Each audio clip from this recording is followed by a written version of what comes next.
Good morning, ladies and gentlemen, boys and girls. This is Andrew Hill, one half of Hill Twins Golf. Unfortunately, Garrett is on vacation right now, so you're going to be seeing a lot of me this week.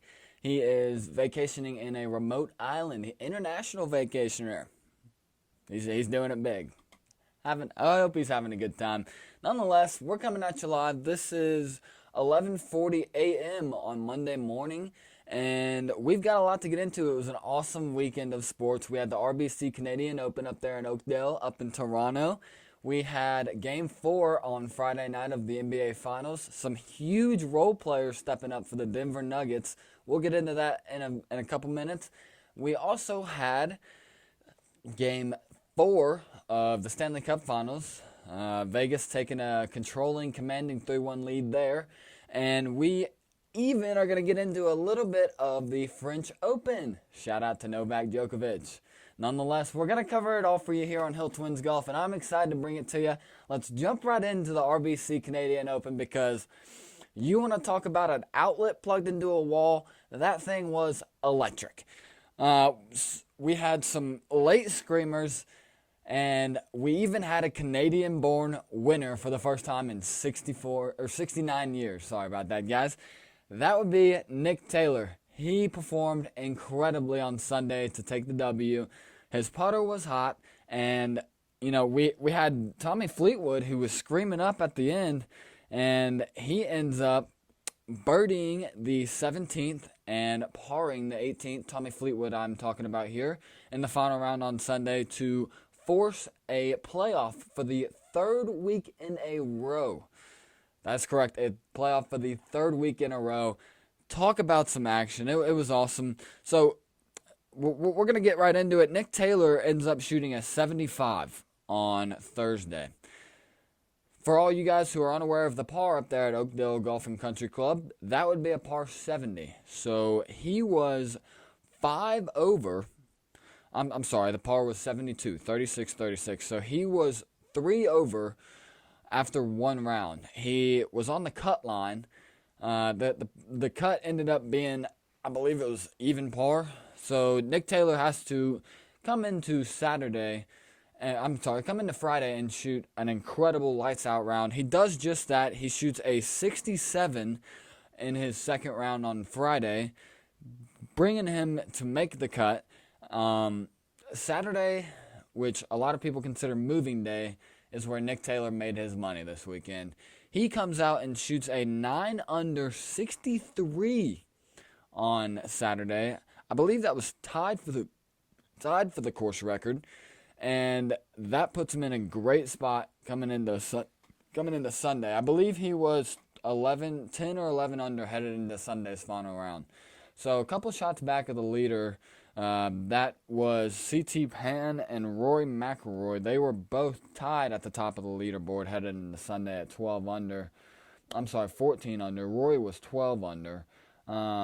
Nonetheless, C.T. Pan comes out. He does not have a great round at all. You could kind of tell after his he left one short on Sunday's hole 1, the par 4 first. Had a kind of a far look at birdie and ends up leaving it short, so you could tell his nerves were there a little bit.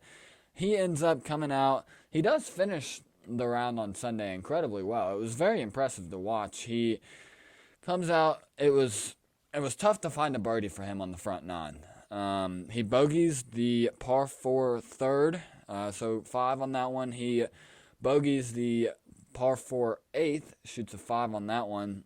So coming into the clubhouse, he's at 2 over, and a lot of people would think his round is done.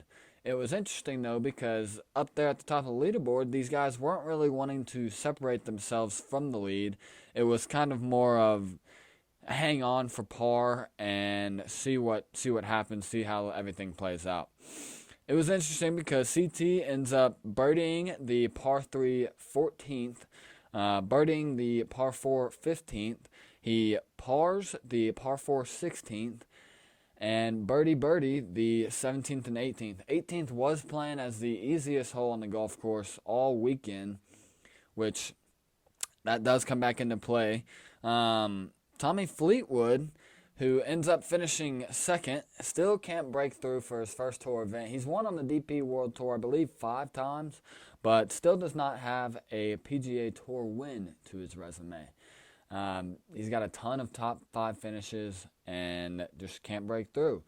Nonetheless, Tommy opens up birdie, birdie, bogey, and then pars the rest of the way until hole 8, where he birdies the par 4, birdies the par 4 8th. Going into the clubhouse, he is at 34. Like I said, the par is 36-36, so he is 2 under headed into the clubhouse. His 10th, he comes out and pars the 10th, birdies the 11th, the par 3 11th, and then goes par, par, par, par, all the way through 12, 13, 14, and 15. Ends up, he knows at this point, headed into 16, what he needs to do to at least force a playoff, if not, take the win for his first win on tour.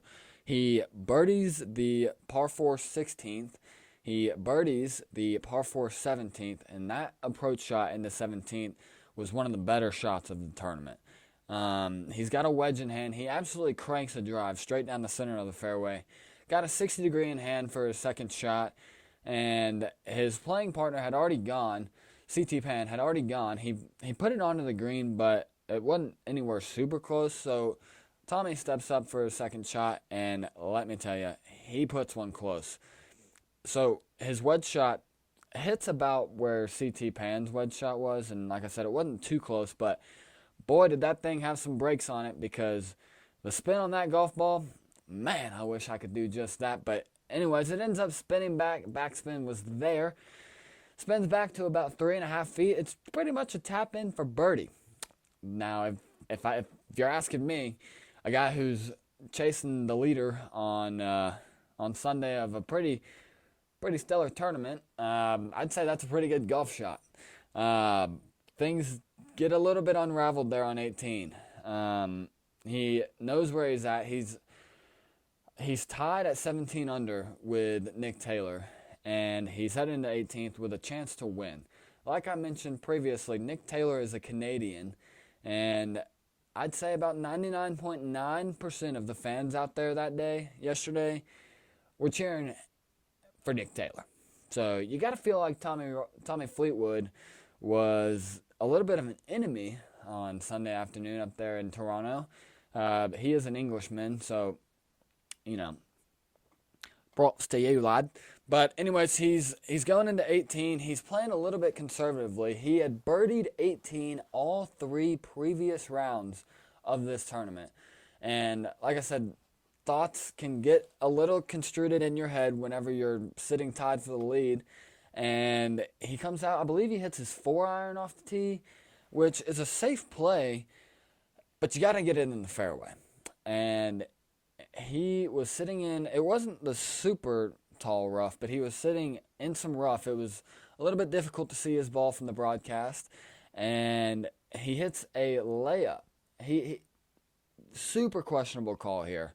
So like I said, his lie was not terrible. If it was me, I'm mashing a 3-wood or 5-wood up there and just hoping that it's either past the green in the rough, which it wasn't. There wasn't a whole lot of space back there, so it wasn't incredibly difficult, or something on the green. He decides to lay up, which turns out, if you go and ask Tommy, I'd say that decision right there was probably his most questionable of the weekend. He lays up, and if you're gonna lay up, you've got to hit the fairway. You've got to hit the fairway, because that green headed up into 18 green, sloped off. There was a big hill, and as you can imagine, just a ton of thick grass if you missed the fairway. And that's exactly what he did. His third shot was in a terrible spot. Absolutely terrible spot. The ball was below his feet, and he's got his wedge in hand still. But, I mean, you're playing to not really thin one over the green at that point. He hits a good shot for the circumstances. He hits it onto the middle of the green, ends up 2-putting in there for par. And just like that, we were headed into a playoff. And how they did these playoff holes was pretty funny to me, because They played 18 three times. So they played 18. The first playoff hole was 18. The second playoff hole was 18. The third playoff hole was the par 3 ninth, and back to the par 5 18th for the fourth playoff hole. Really, I guess they may have started to take all the pins out of the other golf holes, but hey, I'm not a groundskeeper over there. But nonetheless, Nick Taylor and Tommy Fleetwood both come out and birdie the first playoff hole. Tommy Fleetwood hits an incredible, I'd say it was about a 20-foot putt, and it was just on a ridge. So 18 yesterday, there was a ridge on the green, and the pin was placed at the backside. You were shooting to get into that little landing zone right there where the pin was, but if you didn't, it was going to be trouble because you were either putting down a ridge or putting over a ridge, or you were just on top of it, and there was going to be a lot of speed in that putt. Tommy was on top of that ridge, and an interesting thing, this is actually funny, I can't forget to mention this, his first playoff hole, so Nick Taylor doesn't find the fairway, he's in a little bit of trouble, but Tommy Fleetwood does find the fairway. So at this point, you're thinking, okay, Tommy Fleetwood's going to win this golf tournament. He's going to send all the Canadians home in sadness and agony and pain that they have to wait another year for a Canadian-born golfer to win this Canadian tournament. They call it the Canadian National Championship. So anyways, Tommy Fleetwood's in the middle of the fairway. He doesn't have a 3-wood in his bag. He doesn't carry a 3-wood in his bag. He carries the TaylorMade mini driver. So Tommy grabs this TaylorMade mini driver, and me personally, I think it's a good call. You're playing in a playoff. You got to get up there. I think he learned from his 18 showing in the final round before this playoff, but he's got this mini driver, and he smacks one straight into the grandstand. And, this is Garrett, but this is Garrett talking here, but he said grandstand Tommy Fleetwood. But it was interesting because I'm looking at my TV, and I see this spectator, this patron, pick up a golf ball, hit Tommy's golf ball, and he starts taking pictures with it. And I'm thinking to myself, what are we doing here? Are we not going to wait until, they get up there and they can actually tell you what the ruling is? But nonetheless, he picks up his ball. I think that ended up helping him because he has to take a drop and take a club link from the grandstand. And again, he's in he's in a tough spot. The pin from his angle is playing near side green. So he's got to get one up there, but he cannot really attack it like he most likely would have wanted to. Anyways, he hits one up onto the green, and he sinks this birdie putt. It was incredible. And I'd say it was about a 20-footer and just trickles right into the heart. So it puts pressure on Nick Taylor. Nick Taylor's looking at about a 6-foot birdie putt. So it puts pressure on Nick to make that birdie putt. It was kind of the same birdie putt that Nick Taylor had in his final round on 18. But nonetheless, Nick Taylor sinks it, and we head into another playoff hole. Back at 18. So these guys hop back on the golf cart. They're going back to the tee box on 18. They end up parring at the second playoff hole, 18 that is, and moving to hole 9 of the third playoff hole. It was a par 3, playing about 159 yards, and both of these guys get aggressive. Absolutely aggressive. Nick Taylor's first to swing out of the tee box, and he gets a member's bounce, a nation's bounce. I'm not sure what you'd call that one, but his shot hits it. So there's a bunker on the right side of the green, and the pin is tucked up on the right side. So there's not a whole lot of green to, play in a super aggressive lie. Nonetheless, Nick Taylor does that, and it looks like it hits the thick rough, and me personally, I was watching. I thought it was about to just roll right into the bunker, and Tommy Fleetwood was going to be strolling up to the tee box, just asking to hit it onto the green for a birdie look. But it bounces off the thick grass, and kind of stays onto the. It wasn't the first cut; it was the second cut. So it was a little bit thicker grass around the green there, but he gets lucky there on that shot. Tommy Fleetwood steps up. He takes the exact same line. And Tommy's ball ends up bouncing onto the green, but it was on a downslope, so it rolls just to the fringe of the green. And Tommy is in a better spot to make birdie here. Nick Taylor, not so much, but Nick Taylor grabs his putter, and he's putting down off these first two cuts, and he puts it right next to the hole. It didn't go in for him. The putt was bouncing a little bit. You could tell it was probably because of the second and the first cuts of grass there before making it onto the actual putting surface. Nonetheless, he ends up tapping in for par, so puts a lot of pressure on Tommy Fleetwood there. Like I said, Tommy was in a much better spot to go for birdie there. He was just off the putting surface, if not on it, but just up against the fringe. Tommy's putt just misses just right from the viewer's standpoint. It was left from Tommy's standpoint, but he ends up tapping in for par again. And we head back to the 18th green, or back to the 18th tee box for the fourth playoff hole. At this point, we're getting into like some history here because, like I said, it's the third playoff hole in a row on the PGA Tour this year, but it was the first time in 40 years that a playoff at the RBC Canadian Open has gone into 4 playoff holes. That is a long time. Nonetheless, we step up on the 18th tee, and these guys both hit it in a great spot. Tommy's in the fairway. Nick's was actually a little interesting because he was just off the fairway, but he was in the first cut. The weird thing about it was it looked like he landed in a divot. So you're almost wondering, is he going to use that same 5-wood that he's been using all these playoff holes, which has been keeping him in a good spot, but it begs the question as to what he's going to do. He ends up grabbing that 5-wood that he's been using, which is probably the play. It is the play, and it's the play that Tommy Fleetwood should have asked him because, we wouldn't even be in these playoff holes if Tommy had taken out his mini driver, I guess what it was, from the rough and just make one on up there. But nonetheless, it's not what happened. Nick Taylor ends up putting it was a good shot, but it kind of duck hooked to the left, and this is solely because of that lie that he was in. And he gets lucky. He gets another bounce, and his ends up bouncing up onto the green, but he's looking at about 72 feet.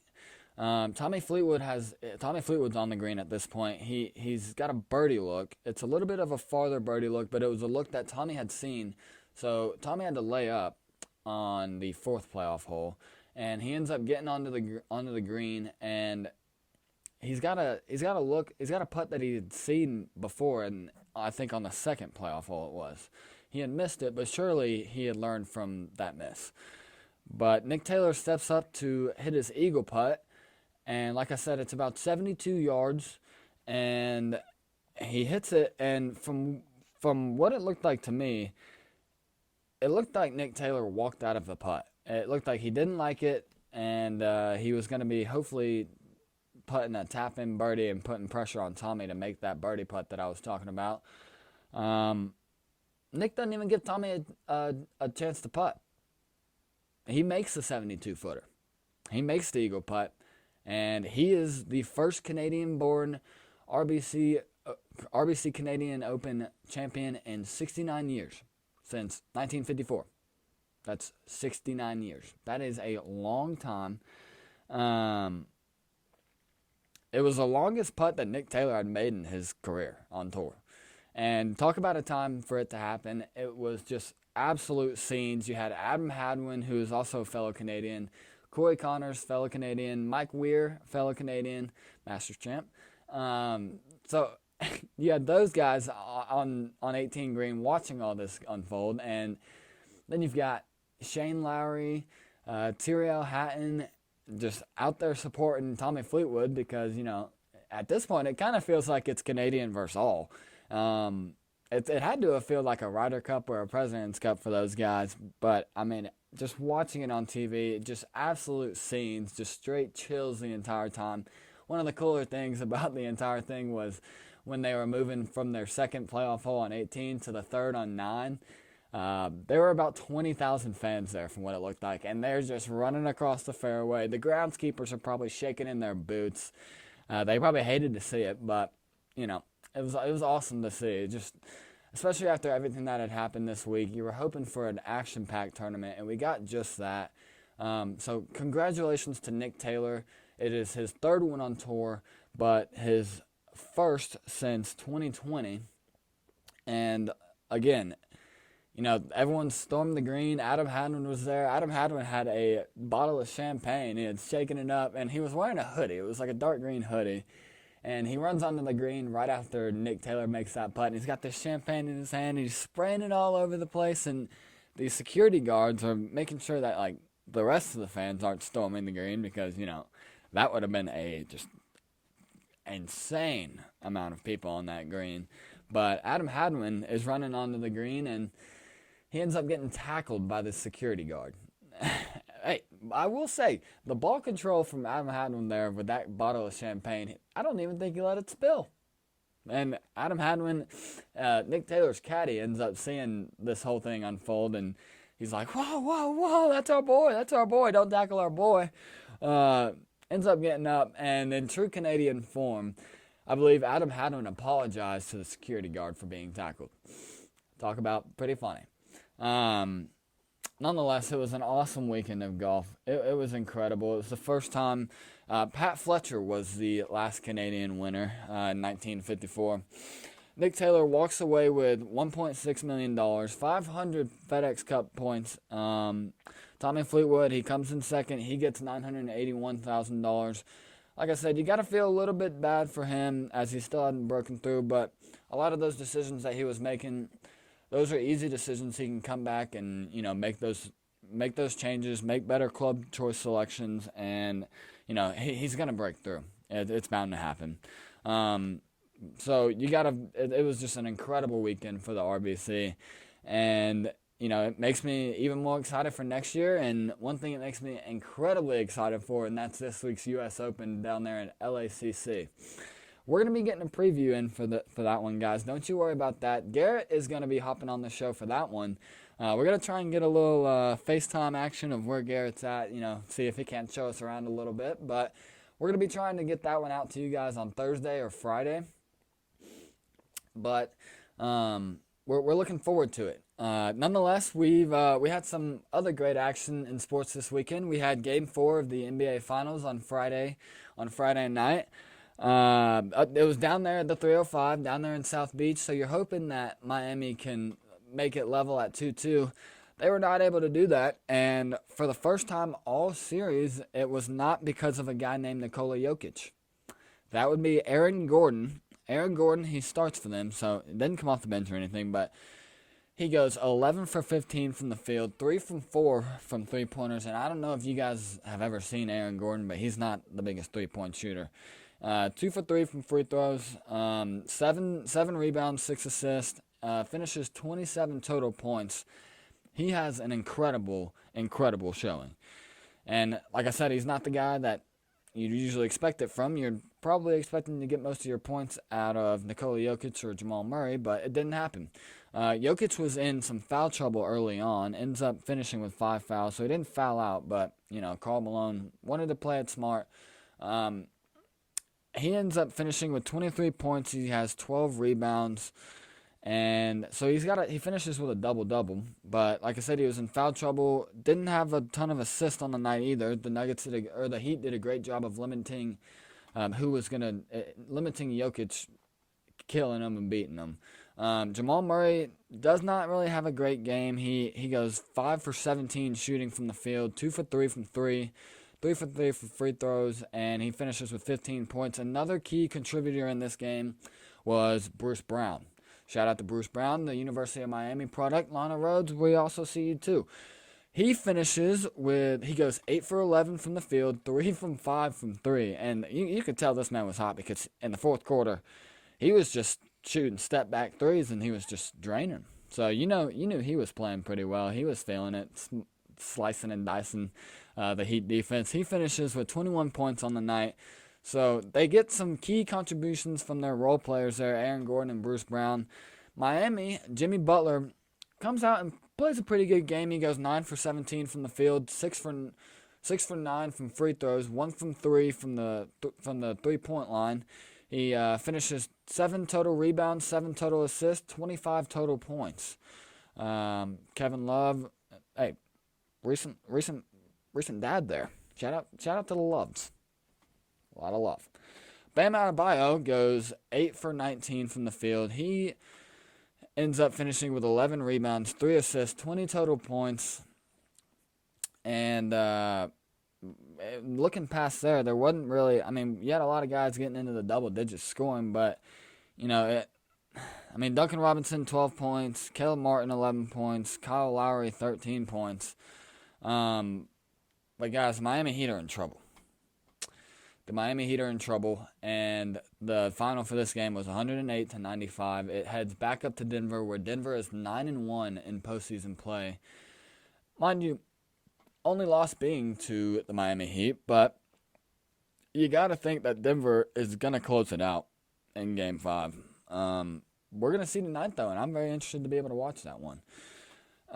So, going to be interesting to see if Miami can be the second team to come down from a 3-1 deficit in the finals. The first other team, as it's been well documented, is the Cleveland Cavaliers with LeBron James and company in 2017. So it's going to be interesting to see, and I can't wait to watch it. We had some other great sports action. We had Game 4 of the Stanley Cup Final. Vegas takes a commanding 3-1 lead, and it was really interesting, though, because Vegas ends up going up 3-0 in this game, and at that point, you were kind of looking at the Florida Panthers fans and seeing how many of them were headed for the exits. That did not happen, as those fans are loyal. Brooks Koepka was there, as he loves his peas. He was actually banging on the drum before the game started, but did not make for the best of luck, as, like I said, they go down 3-0 early, puts them in a pretty deep hole, but the Panthers end up storming back. They score a goal in the second period and the third period to make it 3-2 with a lot of time left. I think there was about 15 minutes left in the third period. So Vegas was playing super defensive at this point, and you could tell that tensions were getting pretty high pretty quickly because Florida needs a goal to even it out and hopefully bring it into extra time or overtime, and Vegas is kind of just holding on. They want to take it back to Las Vegas and hopefully bring the cup back at home. And nonetheless, Florida, the Panthers were not able to get that equalizing goal, and the horn sounds off, and all hell breaks loose. Fights just left and right. Aiden Hill, the Vegas goalie, just starts swinging. Matthew Tkachuk, the Peas best player, he starts swinging, and it is just people are throwing off their gloves, throwing off their helmets, squaring up left and right, and it was actually a pretty embarrassing scene as the Panthers fans started throwing water bottles onto the rink. Just not what you want to see. Almost like a sign of giving up, but nonetheless, it heads back to Vegas for Game 5, and it's going to be interesting to see if Florida can get one back to force a Game 6, or if Vegas is going to win in 5. Me personally, I think Vegas is going to win in 5, and I think they take home their first Stanley Cup. So it's going to be really interesting to see. But I'm going to be here watching it. I'm going to be here reviewing it, and I'm going to be here bringing you guys the content for that. In other sports news, we had Novak Djokovic get his 23rd major championship at the French Open. He passes Rafael Nadal for 23rd, first on the all-time majors list. So shout out Djokovic. He ends up winning the final in straight sets. But one thing to beg the question is Nadal was not playing in this tournament. So these are the tournaments that are played on red clay. So it makes you wonder, was Nadal going to be there in the final to see him? That is something that we are never going to know. So, nonetheless, it was awesome to see. Congratulations to Novak Djokovic. Wimbledon's coming up, so you got to think he's probably a heavy favorite for Wimbledon to win it second year in a row, but I'm excited to see. But, anyways, guys, this was Hill Twins Golf. It was the RBC review, the Weekend in Sports review, and apologize if this is a little bit less energetic as it would be. I'm kind of doing this on my own. It's going to be a little bit of a feeling out period for myself as I don't have my main man Garrett next to me. But nonetheless, guys, I'm looking forward to giving you guys another episode. And, check this one out on YouTube, Apple Podcasts. We're going to have it up. We'll probably have the U.S. Open review for you guys on Thursday. I'm shooting for Thursday evening, if not Friday morning. But nonetheless, we're excited to bring it to you. I know Garrett is wishing that he could be here too. He's sending you guys this love for him from his international vacay that he's on. Garrett, make sure you're wearing sunscreen, brother. Shout out to you. I miss you, man. I love you. I hope you're having a great time. But nonetheless, this is Hill Twins Golf. We're coming at you forever. And Yoda, it was a great one today, man. And we're excited to bring you guys some more content coming here in the future. We love you guys. We love every single one of you. Don't forget about our giveaway that we have coming soon. That is still in the works, but actually we've got Garrett calling me right now. Let's see what he wants to say. Buddy, I was actually closing the pod right now. You're live here. I was getting ready to click the stop button. Anything you got to say to the faithful Hill Twins golf fans? Listen, guys, we had ourselves quite the RBC Canadian Open. What a beautiful tournament it was. God, Nick Taylor, playoffs here left and right lately in the PGA Tour, and I couldn't be happier. Listen, guys, there's nowhere I'd rather be than there with you right now, but here we are. I'll be back soon. I love you guys so much. My name's Garrett Hill, and I'm signing off. See ya. I'm signing off as well. This has been Hill Twins Golf, and we are looking forward to bringing you guys some more content, guys. We love you so much. Peace and love forever. Y'all take care.